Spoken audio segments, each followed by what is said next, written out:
Thank you for joining us today. Happy Friday. We have a really special guest for you today. Dr. Pompa and I will be interviewing Dr. Stephanie Seneff, and we're so excited to have her on the show. Before I introduce her, I'd like to read a little bit about her so you guys can learn a little bit about her, and then we'll jump in to today's topic.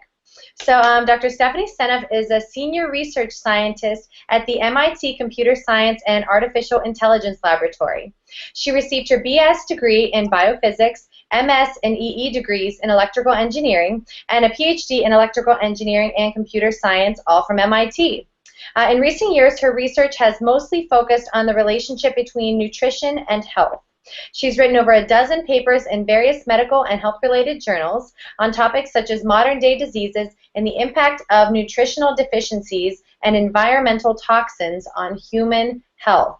So welcome, Dr. Seneff. So excited to have you here today. And hello, Dr. Pompa. Yeah. So I'm here in Jackson Hole, Wyoming, and Stephanie, you're what island are you in Hawaii, there? Hawaii, my favorite. The one that's lush and beautiful, so Kauai. Yeah, so we got a foot of snow last. I just came off the ski, and you just came out of a pool. Am I right on that? Cool. That's right. We've got to. I'm in a rainy office building here in Pittsburgh, so you've got the worst of the lot. Oh gosh. Modern technology, yeah, it's amazing, right? So we're in some beautiful places, so that's great. Well, you know, I thanked you at the top of the show here before we even started the show, Stephanie, because I follow your work. I've all of your studies, and I'm so grateful. Honestly, I'm so grateful and I can't express how grateful I am, because I teach doctors around the country. You know, my goal is to get out a message of cellular healing and cellular detox, and really these unexplainable illnesses that we're in just epidemics of today. Your work applies to this, I think, more than any other. Honestly, I mean, I can't get a sentence out of my mouth when I'm teaching if I don't talk about the gut, leaky gut, and the causes, which I believe today's show really is the #1 cause of this epidemic that's leading many epidemics of hormone problems, autoimmune, autism, you name it, we can talk about. So with that said, Stephanie, our listening audience knows a whole lot about gluten. Would you agree with that, Meredith, right? I mean, everyone knows about gluten. My gosh, I heard people joking about it in the restaurant, this morning. Everybody knows about gluten. However, I wrote an article a while back called, it's not just about gluten. So Stephanie, what is the bigger culprit than gluten? Because at the top of the show, that pulls us right into what we need to talk about. Right, and so it really, I've got an echo. Okay, it really gets into the issue of glyphosate. Glyphosate is the active ingredient in the pervasive herbicide Roundup, which is used enormously and increasingly every year on our core crops. And I need to get into the GMO Roundup Ready crops, of which wheat is not a GMO Roundup Ready crop. And in fact, when I first saw the issue of gluten intolerance, I was puzzled for that reason. I thought, well, wheat's not Roundup Ready. It shouldn't have a lot of glyphosate on it. Because I was thinking maybe glyphosate is causing this, because there was a very strong correlation between the usage of glyphosate on crops and the increase that we've seen. And a lot of things, one of which is celiac disease. What I found out by looking is that, in fact, they do spray Roundup on wheat increasingly, routinely, right before the harvest. This is an increasing practice. And I was stunned when I saw that, because then I really got serious about trying to see, could I explain this? Could I explain gluten intolerance on the basis of what I know glyphosate does to human biology? And so I launched a big effort with Anthony Samso, and we published a long paper where we looked at all the different features of celiac disease, and every one of them, we could find a way that glyphosate could cause it, particularly the non-Hodgkin's lymphoma, which they have a much higher risk to non-Hodgkin's lymphoma. People who have celiac disease have a much higher risk, and that's been directly connected to glyphosate poisoning. Let's back up for 1 second, because number one, I want you to say why do they have more of this chemical sprayed on it? And glyphosate, just for our views, is the number one herbicide pesticide used in the world. I used to say specify it with Roundup, which you mentioned the word Roundup already, and explain what that actually is. But so this chemical used to be just in this Roundup, which is the number one herbicide. But now I think their patent has opened up that really every company around the world can get this glyphosate, which is this active ingredient. So we're going to talk about the problem that a lot of your studies showed that are creating a lot of these diseases. But okay, what is GMOs, and why is glyphosate sprayed in massive amounts on these crops? Right. Now, so the GMO crops there's only a few. There's less than a dozen of these GMO crops, but many of them are the core crops of the Roundup, of the processed food industry. So you have corn, soy, canola oil, which is a very cheap oil that's used a lot in foods, and especially in the processed foods. Sugar beets, so that's a source of sugar. And then cotton, tobacco, and alfalfa. That's pretty much an exhaustive list of the GMO crops, of the crops that are GMO engineered to be Roundup ready. We hear so much today about anti-GMO movement and all this stuff about the GMO and whether there's a problem with it.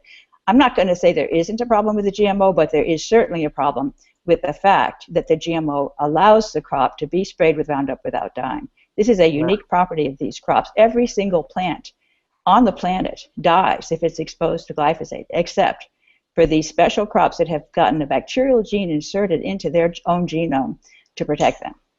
And so the fact that all the other plants are killed, this is a universal herbicide, ought to tell you something about the toxicity of this chemical in general to life. Yeah.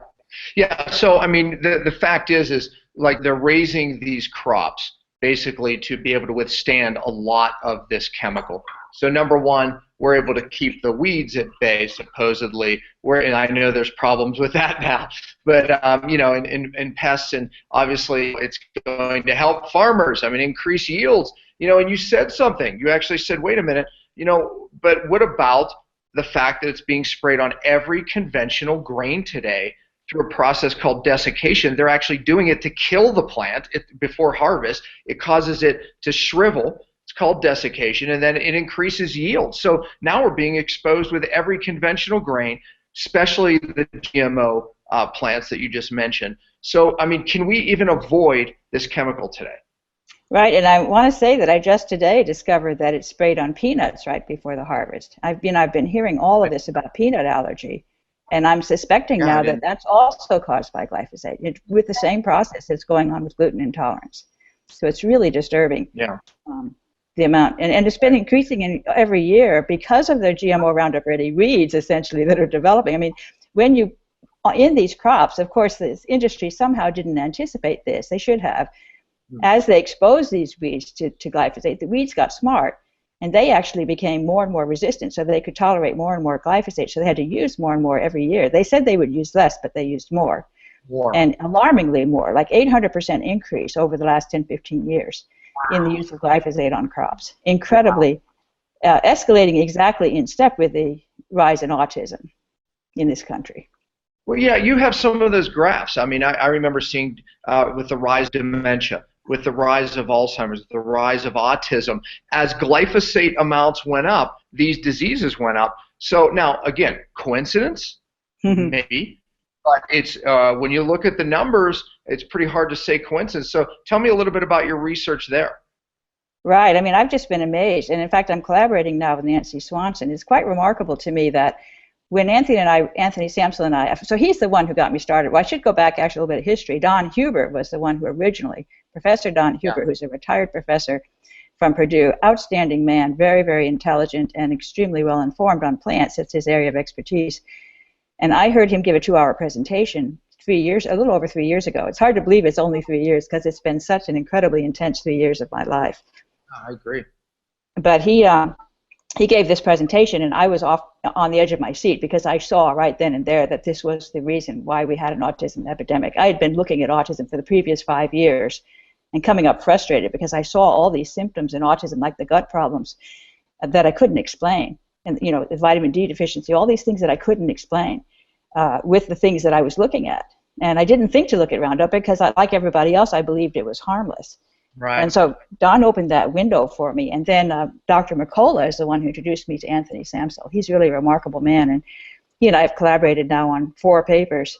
We're working on a 5th one and a 6th one probably right now, working on more research to work out different aspects of glyphosate. It is an amazing molecule, really fascinating actually, because of its the many different ways in which it can disrupt biology. It's just incredible. And how they ever got it past the regulatory agencies is what puzzles me. Well, I mean, to this day, they're claiming it's still safe. I mean, when you look at Monsanto's mantra, they're still saying that it's safe for humans, right? I mean, you know, that I don't know that they've changed their tune, right? Yeah, well, the WHO, of course, just this past March, recognized that glyphosate is a probable carcinogen. That's a big deal. The IARC in Europe, their regulatory agency, just said no, it's not. So, you know, different people are being influenced by different parts of the science. And so, if you look at what the industry portrays, the industry it's in their extreme best interest to pretend that this chemical is not toxic.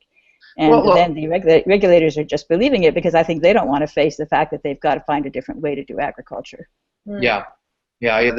It's like overuse of antibiotics in the soil. You know, it's like now you become addicted. Now that's like, how do you live without an antibiotic? How do you live without this chemical, even though it's causing long-term problems? But you know, you brought up autism, and we tailed on a few other diseases. You know, how does glyphosate really affect all these different conditions? I mean, I think that's the question that people might be skeptical about. It's like, wait a minute, one chemical, it can cause autism, it can be linked to Alzheimer's, diabetes, and all these conditions. Obesity, How is that possible? I know. I mean, I would have been surprised myself. And I didn't finish my story about Anthony. I got way into the history of things. But, you know, I was working with Anthony. We wrote our first paper. And we tagged all these diseases that we suspected glyphosate would cause based on what it does to biological systems. And after that paper was published, I got contacted by Nancy Swanson, and she showed me all her charts that were showing perfect correlation between the rise in glyphosate. I hadn't even looked at those data when we wrote our paper, so it was really serendipitous that the diseases she was finding were correlated with glyphosate were the same ones we had written about without knowing that there was that strong correlation.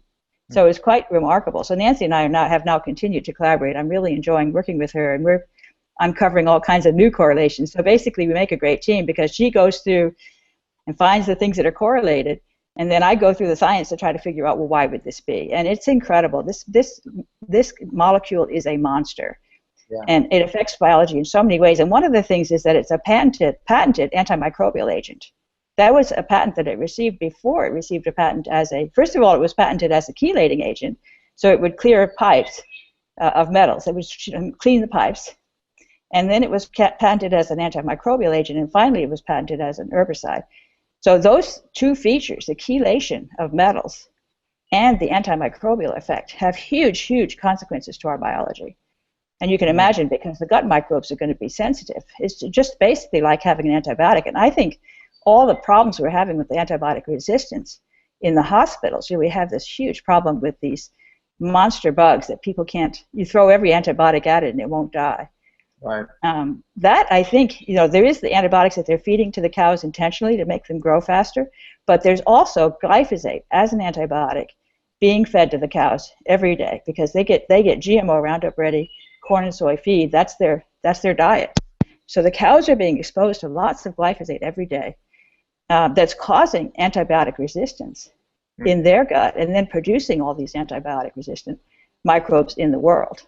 Well, I mean, part of the answer to the question is how does it affect so many diseases? Because it has such a negative impact in the microbiome, which is related to, speaking for our gut bacteria, is related to our immune system and even how the brain works. As a matter of fact, if we look at autism, we know it affects this brain and the second brain, right? We know that both brains are affected. And reading your research, you showed that glyphosate destroys certain bacteria that we need to make neurotransmitters. It's called a shikimate pathway for our brain to work. So, so if we kill bacteria here via glyphosate, now we're not making the chemicals that our brain needs to actually work. Well, I've got a novel concept. Let's just give people serotonin uptake inhibitors and more medication instead of realizing what's going on, why we have depressed teenagers that are reaching out to drugs, and more autism. And then, not to mention the fact that your work showed that it opens up the gut, even opens up the tight junctions, which again are making I said that the big problem isn't gluten; it's just a gluten to cross over. So that's part of the reason why we're seeing it really so many different diseases, I'm sure. Absolutely. I mean, what we're realizing, and unfortunately researchers are now really looking into the gut microbiome. It took them a long time to realize how important it is to our health. And of course, because it's failing, they're noticing its importance. Right. And lactobacillus is the microbe that gets started first in the gut. That's the microbe that drinks milk, basically. So when the baby's born and it's nursed, you're feeding lactobacillus. And you need to make that bacterium grow a lot because it will really keep your gut healthy. But lactobacillus is especially sensitive to glyphosate because it is unusual in its dependence on manganese. And glyphosate really chelates manganese. This has been shown in studies on cows. It prevents access to manganese. So the lactobacillus can't thrive. And that leaves a vacuum to allow the pathogens to overgrow. And that's how you get all the disrupted gut problems. The gluten, in fact, not only does the gluten leak out because the gut's leaky, but also there's a problem with digesting the gluten because glyphosate gets in the way. Gluten normally there's a step that takes place in the breaking down of gluten that involves forming cross-links among different amino acids in the molecule. And glyphosate gets in the way and prevents those cross-links from happening and then also binds. And so once glyphosate is bound to the gluten looks like a foreign molecule and the body develops an antibody to it. I mean, that's how we theorize in our papers how it's happening.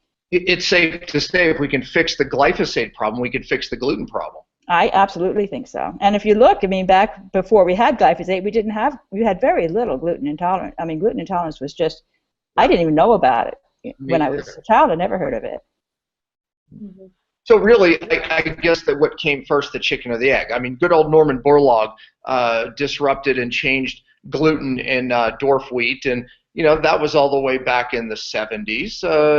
But yet, my generation, I'm 50, I don't know anyone that had a gluten issue. Nobody had a gluten issue. So we can't blame Norman completely. This glyphosate really is the bigger issue.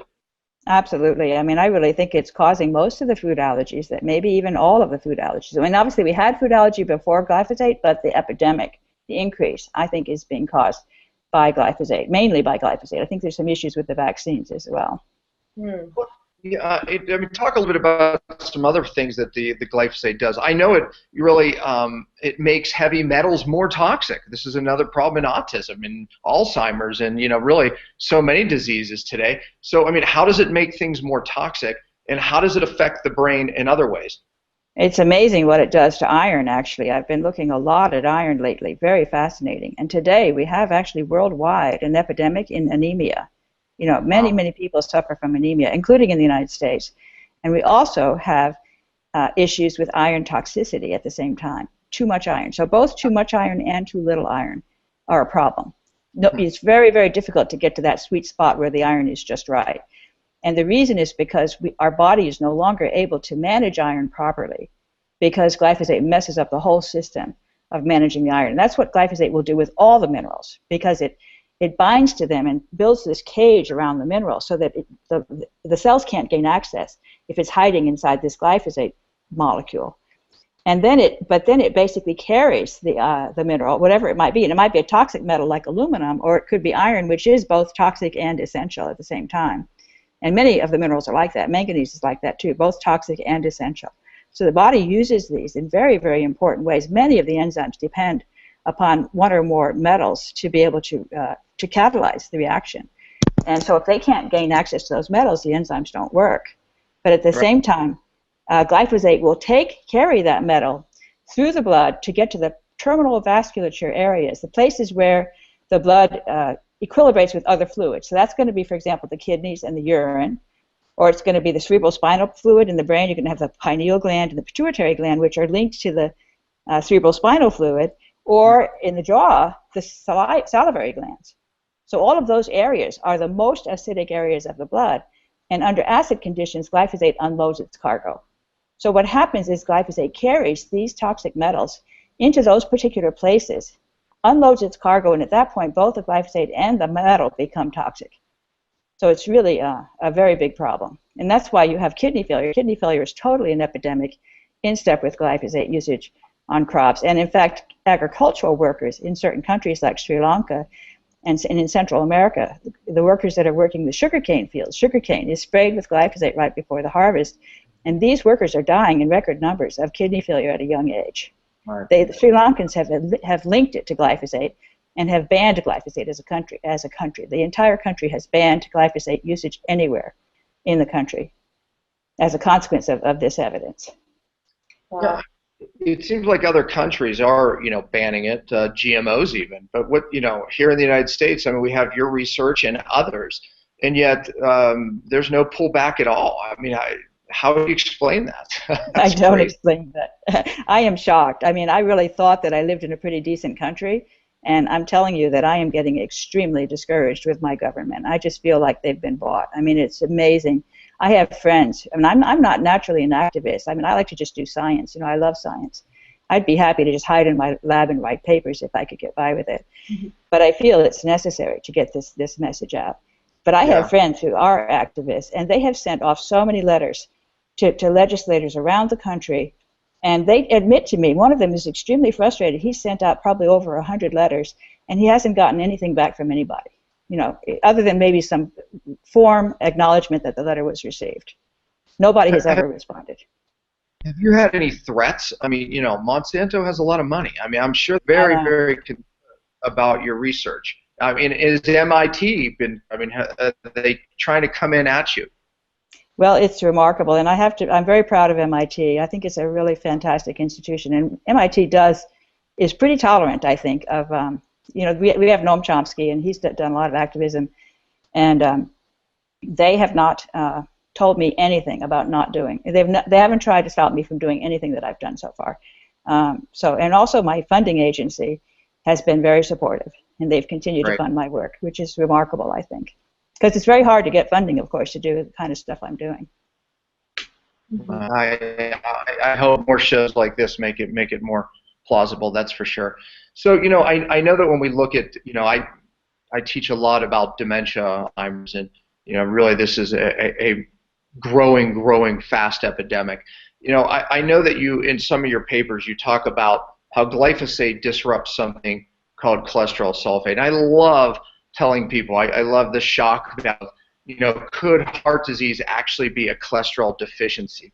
And some of your work actually shows that it is, right? I love that because I call it the 180-degree opposite. I was saying in health, if you want to know where health lies, it's 180 degrees opposite of where you think. And cholesterol is one of those topics, right? So explain a little bit about, how could heart disease be a cholesterol deficiency? And how does that play into Alzheimer's in the brain? Because glyphosate is really a problem when it comes to this cholesterol sulfate or cholesterol topic. It is. It's really quite remarkable because the liver actually produces cholesterol sulfate and ships it out through the bile acids to the gut, and that helps with the digesting. The bile acids, of course, help digest the fats, but eventually that cholesterol sulfate ends up in the chylomicron, which gets sent back into the body via the lymph system, and it lands in the blood. The first place it joins the blood is right before it enters the heart. So the body has set up a mechanism by which the liver directly delivers cholesterol sulfate to the heart via the chylomicron. And the heart loves the chylomicron. It will take the chylomicron as its source of fuel, given a choice. And there was a study that was done in vitro on a rat heart, and even between LDL and chylomicron, the heart would rather consume energy fuel from the chylomicron. So it's really interesting to me that there's a setup to really, really supply the heart with cholesterol sulfate. And I think both the cholesterol and the sulfate are absolutely essential for the performance of the heart. The heart has to, it's a muscle that can't relax. It has to work all the time. Right. And it needs a lot of energy. And the sulfate is really, really important for supplying the energy. And this is based on a very complex mechanism involving water, actually, gelled water. And so it's a very, very interesting space that I've been studying with some very smart people. I'm learning a lot from these people who are experts in this area, such as Jerry Pollack, of water and the power of water to actually generate electricity under the right circumstances. But those circumstances involve sulfate. So when sulfate's deficient, the heart doesn't have enough electricity. And that's going to cause heart failure. And people have to understand that sulfate and cholesterol come together because cholesterol just can't be free floating around by itself. It's either carried in a particle or connected to sulfate.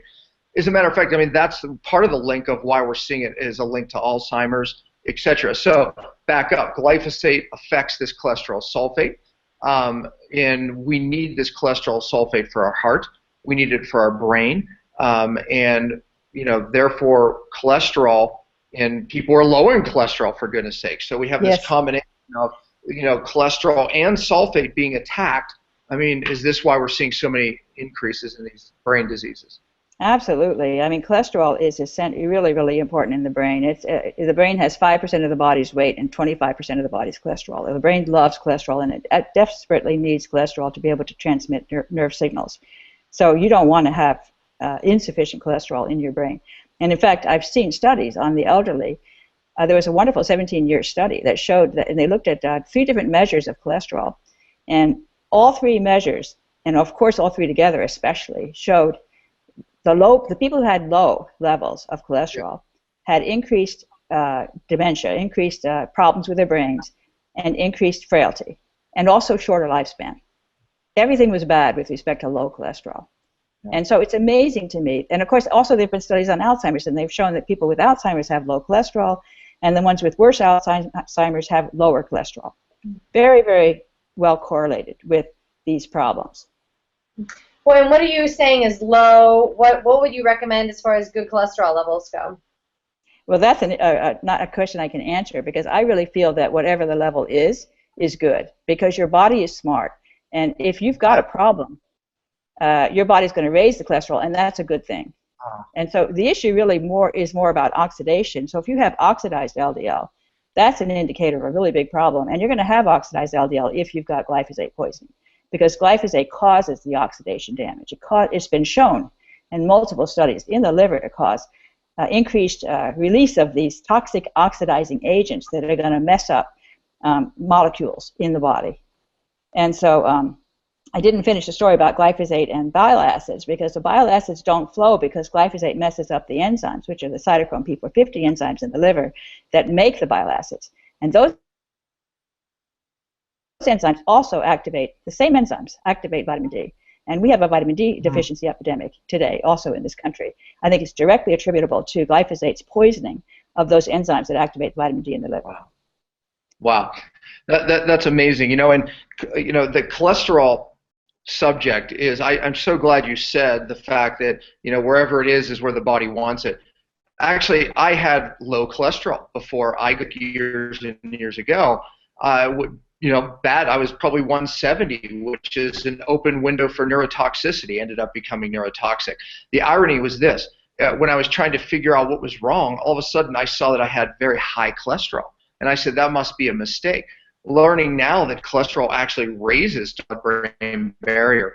And again, my innate intelligence knew better. There's a higher mortality, meaning death, for lower cholesterol than higher cholesterol. I want people to understand that and hear that loud and clear. And the cholesterol sulfate combination that this glyphosate disrupts is why we're seeing, with the increase of glyphosate, we're seeing a climb in all these different brain conditions, in hormone conditions, because cholesterol stabilizes hormone receptors. So there must be a correlation there as well with the cholesterol sulfate. There's correlation, actually, because glyphosate disrupts the adrenal gland's ability to make sulfated sterols. There's things like DHEA sulfate, and there's all the sex hormones that are sulfated, like testosterone sulfate and estrone sulfate from estrogen, and also cortisone is also sulfated. All of these things are sulfated in transit, and that sulfation process is messed up by glyphosate. And so the adrenals have been shown to be a huge decrease in the production of testosterone, for example, in the presence of glyphosate. It messes up the ability to produce all these really important hormones. And of course, it also messes up, as you mentioned before, the neurotransmitters. So both of those together, the neurotransmitters also transmit sulfate. They also are sulfated in transit. And this process of sulfation is just a marriage, because sulfate by itself, free sulfate, is a problem in the blood. It'll make the blood it'll gel the blood, just like it gels the blood to make electricity. It can't gel the flowing blood. The flowing blood has to flow. So the body has come up with these clever mechanisms to transport sulfate by attaching it to either all these sterols, like the vitamin D sulfate, cholesterol, the sex hormones, DHEA, all of these things, cortisol, and also thyroid hormone, they're all sulfated. And not methionine, all these neurotransmitters, which come from that pathway that glyphosate disrupts. The gut microbes make the precursors to these neurotransmitters, and that's serotonin, melatonin, and melanin, the skin tanning agent, thyroid hormone. They all come from that pathway. So you've got both of these enormously important groups of molecules disrupted by glyphosate, all of which are able to transport sulfate. So you get a huge problem with sulfate deficiency under these circumstances. It's remarkable. Here we are today. Everyone's trying to lower their cholesterol, which you're saying cholesterol is the most important thing for the brain, the cell, the nerve system, and then sulfate. So we have glyphosate, affecting the sulfate, and it's amazing that we don't even see more disease, really. I mean, cholesterol targeted, the sulfate's being targeted, our gut bacteria are being targeted. Glyphosate literally affects the most important things that we need. But it explains why we're seeing the rises in all these different conditions. When I heard that, how does glyphosate affect diabetes, I was saying, how could that be? I mean, it even affects the ion transport, which affects ATP, our energy, which is another thing that we're going to see to fatigue, I'm sure. You might want to explain that a little bit. Oh, yeah, it definitely hits the mitochondria very badly. It's been shown in multiple studies, multiple animal models, that glyphosate messes up the mitochondria, which are the organelles in your cells that produce ATP. And ATP, of course, is the energy currency of life. So when you don't get enough ATP, you get tired. I mean, that's how you get chronic fatigue syndrome, I'm sure. I really feel confident that that's a consequence of the muscle cells' impairment in their ability to make ATP. And that probably comes back from their deficiency in cholesterol sulfate. Yeah, this ion leaks. It causes these ion leaks, which we need to make ATP in the mitochondria. Last week I interviewed Thomas Seyfried, and he's saying, look, cancer is a metabolic problem. What happens first, and this was all the way back from Warburg's theory, is the mitochondria gets affected. Something damages the mitochondria, and then all of a sudden we have this odd fermentation, in a different to produce ATP in a different format. And he's saying this is the problem. Well, my gosh, I don't know, but you need to get together with Seyfried because this will be another paper. But I know. It damaging mitochondria, and what's causing damaging mitochondria and ion leaks. I mean, come on, glyphosate has to be, leading to cancer in this route. Absolutely, and in fact, it's remarkable the correlations between glyphosate and a number of different cancers that Nancy Swanson has found: pancreatic cancer, thyroid cancer, colon cancer, kidney cancer, liver cancer, all of these, and probably prostate cancer as well. Not as clear there. All very strongly correlated with glyphosate usage on crops. Now, if it affects ATP in the mitochondria, it's going to lead to cancer and a host of other unexplainable illnesses that we see today. So, Meredith, I know you have other questions, so I don't want to hog all the questions because I'm all excited. Well, just kind of thinking with the layperson's brain here too, this is some heavy science that you guys are talking about, and I think it's so important for us to understand. And these episodes I'm going to have to rewatch too because it's a lot of amazing information. But perhaps someone's just sitting here and watching the show and wondering, okay, well, how does this affect me? I feel like I eat pretty well, but maybe a lot of people out there want to lose weight, especially this time of the year with the new year coming up. I know that you've said that GMOs increase likelihood of being obese. So maybe if you can talk about that a little bit. I'd be delighted. Yeah, in fact, it's very interesting. And early on when I started looking at glyphosate, I came across a paper. The paper was arguing that sugar was contributing to the obesity problem in the U.S., and they showed a plot that went all the way back to the 1700s, and they showed the trends of obesity. And you could see that we were getting obese slowly over the second half of the 1900s, like 1950 to 1975. There was a positive slope. We were getting fatter. 1975, it hit a corner, and all of a sudden we started getting fatter faster, much steeper slope. 1975 was when glyphosate was introduced into the food chain, and I don't think that's coincidental. I think the glyphosate is continuing to cause the obesity epidemic, which is, by the way, still getting worse today. We're about as obese as you could possibly imagine, and we're still getting fatter. It's incredible. So many people in America that are just, insanely overweight. You wouldn't have ever, if you saw someone like that when I was a child, you would stare at them because you'd be so surprised. And now we see so many of them that it's just part of the, normal. It's considered normal to be, 300 or 400 pounds, really. I mean, it's incredible. There's a reason for that because glyphosate, I mentioned the CYP enzymes in the liver that make the bile acids. Well, those CYP enzymes are also really, really important for detoxifying a whole bunch of toxic chemicals, including drugs that we might take. But We have all the, PCBs. There's lots of stuff out there in our environment that's also toxic, the insecticides. Many of them are not water soluble, and we depend upon the CYP enzymes to convert them into a water soluble product that can then be excreted. And so if the CYP enzymes aren't doing that job, those fat soluble toxic chemicals have to be stored somewhere in order to keep our body from being damaged by them. And so it's very convenient to have a big belly where you can just dump all these toxic chemicals that you can't deal with, just dump them into that big belly. And if you start losing weight fast, you're going to release all those toxins, and they're going to cause damage to your brain, for example. We see that stuff, and and here we're a new epidemic is weight loss resistance, the inability to lose weight despite what people eat and how much they exercise. And I'll tell you, we see people all the time lose 10 or 15 pounds, and not only do they lose, but they also stop losing weight and even gain weight back. And I keep saying weight loss today has more to do with toxins' effect on hormones than anything else. And here glyphosate playing a major role in that. I didn't know that correlation like that exactly at 1975. Yes, we saw that rise. And Nancy has shown from CDC hospital discharge data that obesity is highly correlated with glyphosate usage on corn and soy crops. It's going up with a very strong correlation, just like also diabetes, and as I mentioned, and even LDL, by the way. LDL levels in the population are going up despite this aggressive use of statins. And they're going up in step with the increased use of glyphosate. I think it's causing the high LDL, and I'll tell you why. Because when the liver can't produce the cholesterol sulfate and ship it out through the bile acid, it has to ship the cholesterol out some other way. And the way it does it is by packaging it up inside those LDL particles. So it's stuck having to send out LDL instead of sending out bile acids directly into the blood, instead of sending bile acids over to the gut where they can be used to help digest the fats. So it really messes things up in the liver. Well, which is actually in the number of particles of cholesterol is more damaging than your total cholesterol. Yes, the small, dense LDL particles, and those are the ones that cannot return to the liver because they've been oxidized and glycated. They're such a mess. I mean, they've just been completely gummed up, and the liver won't take them back under those circumstances.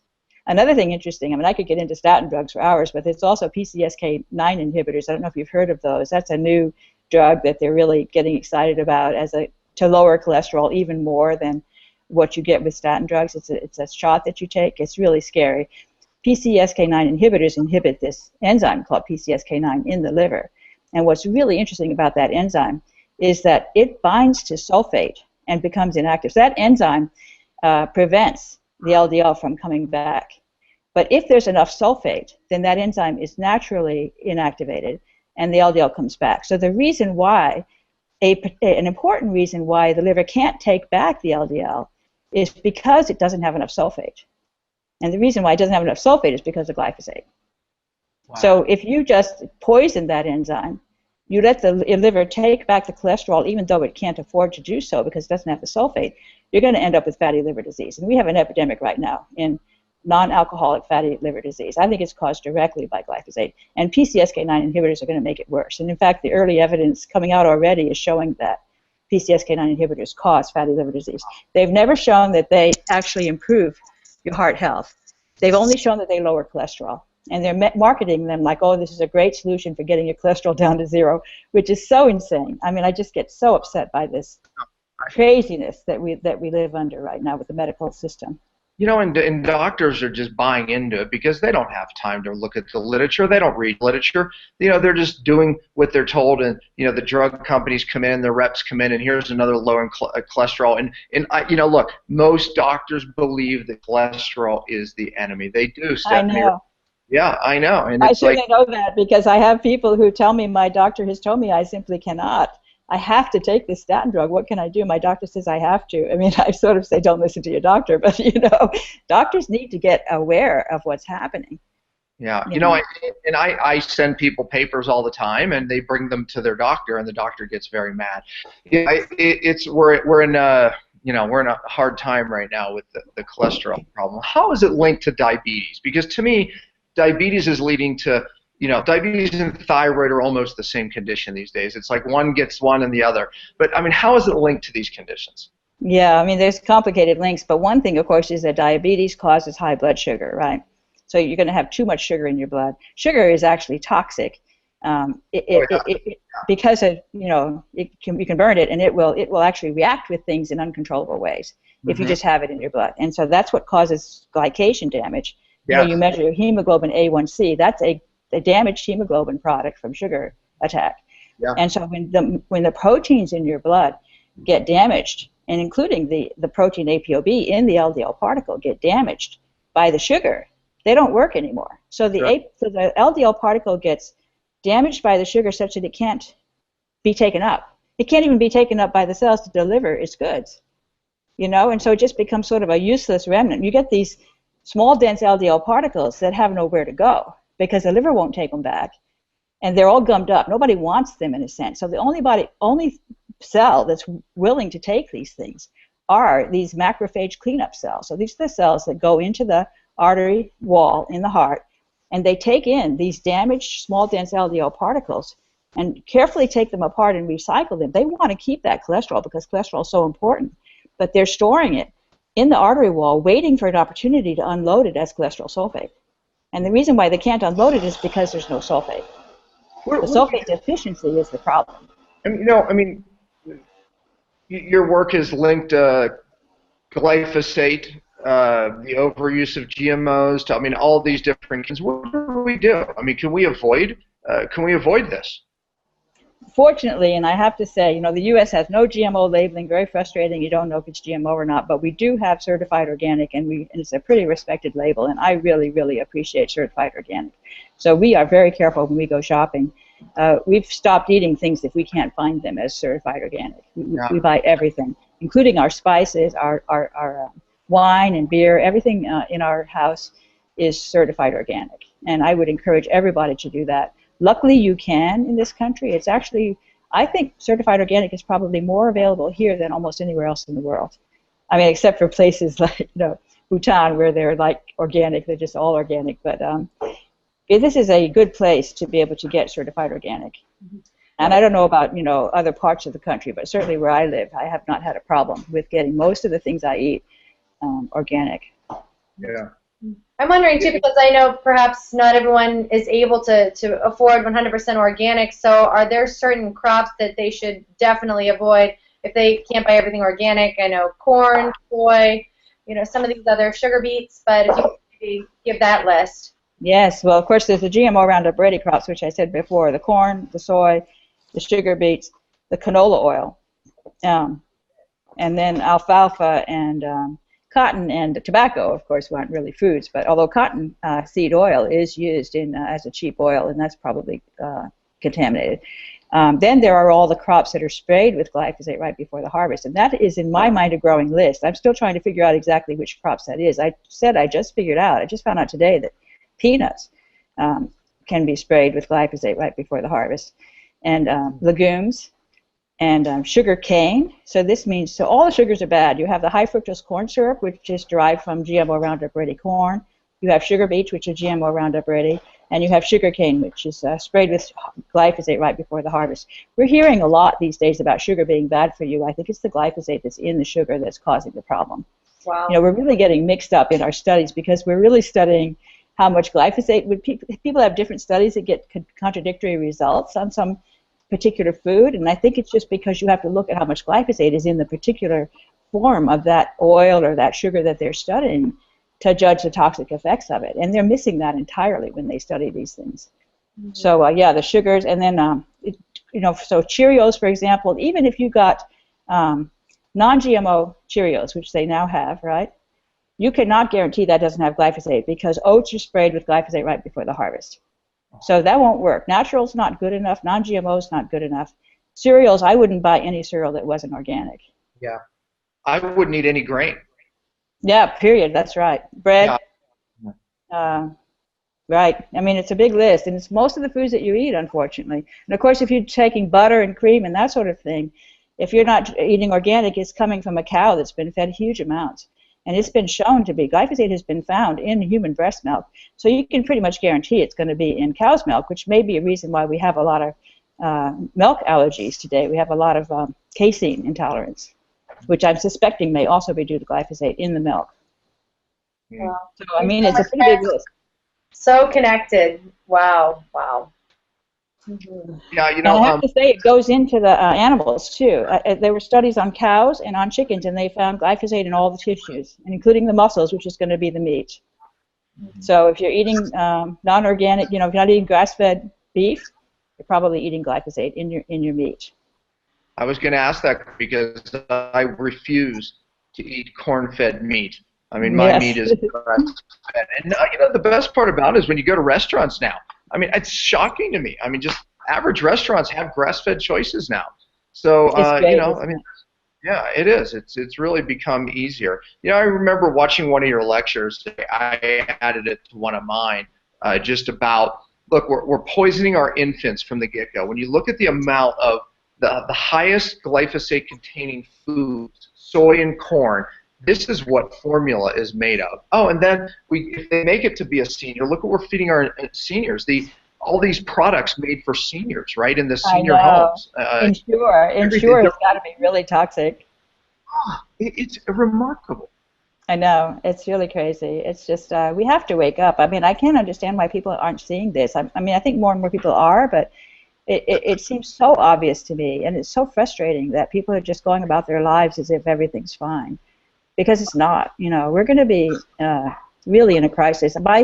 My projections of the curve, if you just look at the autism curve from the CDC, since for the past 20 years, 2 decades, and you look at the shape of that curve, you can tell very clearly it's exponential growth. And it's very easy to extend the curve to predict if it continues along the same curve, where will we be when? And you'll find out that in 2032, half the kids born, 80% of the boys, will be on the autism spectrum. That's not going to be something we can tolerate. So we're going to have to do something. I mean, it's going to become obvious to everybody soon enough, I think. And we need to do something huge. We need to do something huge.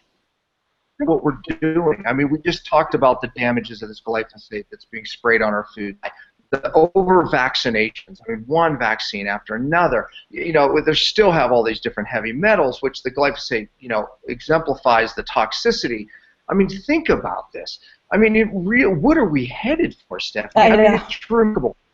I mean, honestly, I know, it doesn't make any sense. You can't understand why the country wouldn't be worried about the fact that it's pretty much destroying the next generation, as far as I can tell. It's like they were just walking happily over the cliff. Yeah. I teach something called true cellular detox, and I talk about how we have to real detox. You have to get this functioning first, right? I mean, when you look at glyphosate and how it disrupts cellular energy and how it disrupts the cell membrane and how it disrupts methylation and glutathione. I mean, I have something I teach my 5 R's of how to fix a cell, and it's a roadmap. And this is the issue. It's like this is why my passion is teaching. True cellular detox is really what it is. I mean, you can't just do a colon cleanse and walk away thinking you're going to fix this problem today. I have to introduce you to. We'll do it at another time off this show, but. We've introduced something. I'm not the brilliance behind the product, but a brilliant man from Greece hydrolyzed a clinoptilolate particle. And when you were talking about iron, a lot of people are giving this to hemochromatosis people and realizing that it's helping them. It's pulling out toxic iron. Well, it really pulls out heavy metals. I'm very critical of zeolite, liquid zeolites on the product until this particular product, because he hydrolyzed it and he has a patent on this particle, but he also believes it binds to glyphosate and as well as heavy metals. And is it zeolite? Did you say zeolite? It's zeolite. Yeah, right? it's a special zeolite. It's hydrolyzed. It's the only one.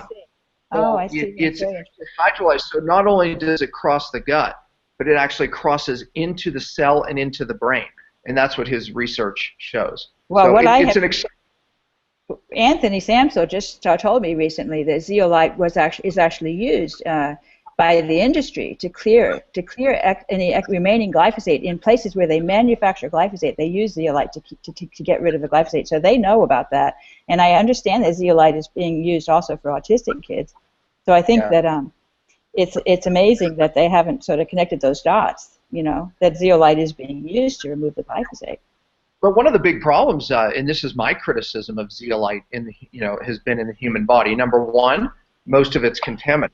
It holds on to certain toxins that it will let go of and certain acids, right, in the gut. Number two, we tested them, and they really, even the solution ones, the ones that claim to be a solution, but they were really a suspension, they didn't leave the gut, let alone get into the cell. This one actually leaves the gut, and I had to see the research myself to believe it because of my criticism of some of these products. But the problem has been that zeolite didn't leave the gut, really, so it found well in the gut, but this one actually gets into the cell. Cytodetox is the product. I'll introduce you to it. You can ask Meredith. She'll give you some information on it. But it's a product right now we're just selling to physicians and doctors, but it works, and we know it works for glyphosate. We knew it worked for glyphosate outside the body. This one actually goes into the cell, into the membranes. So this is a major defense against this glyphosate problem. So, you know, wow, that sounds encouraging.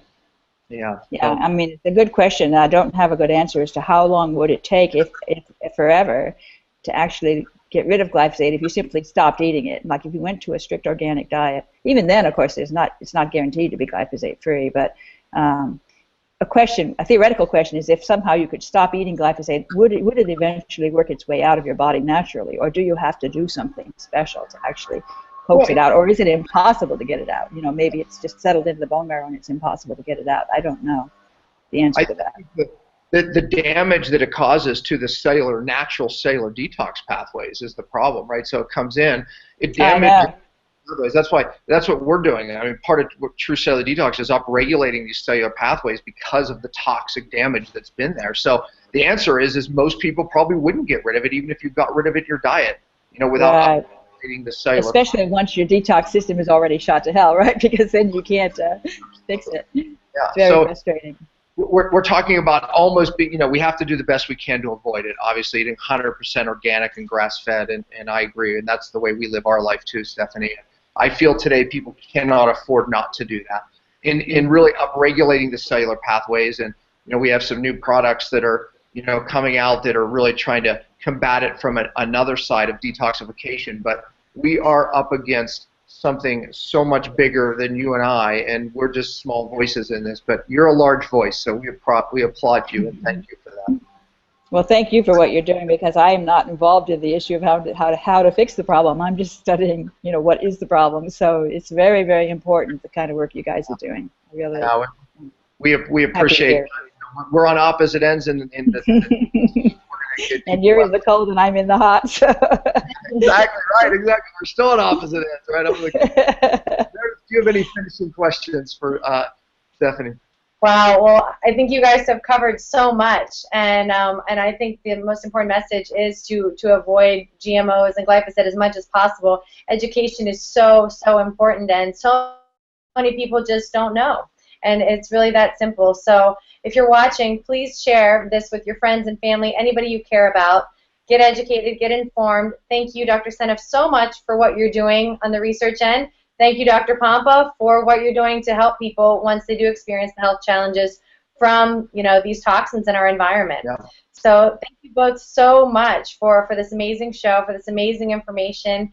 And Dr. Seneff, I'll definitely send you that information. And once again, if you have questions, if you have responses, we want to hear from you. So send in feedback on the info form on podcast.drpompa.com. If you wanted to check out Dr. Pompa's article on It's Not Just Gluten, which references Dr. Seneff's work, you can find that on drpompa.com as well. In the search engine, you can just type in gluten and it'll pop right up. So thank you so much again, and have a wonderful weekend, everyone, and we'll see you next week.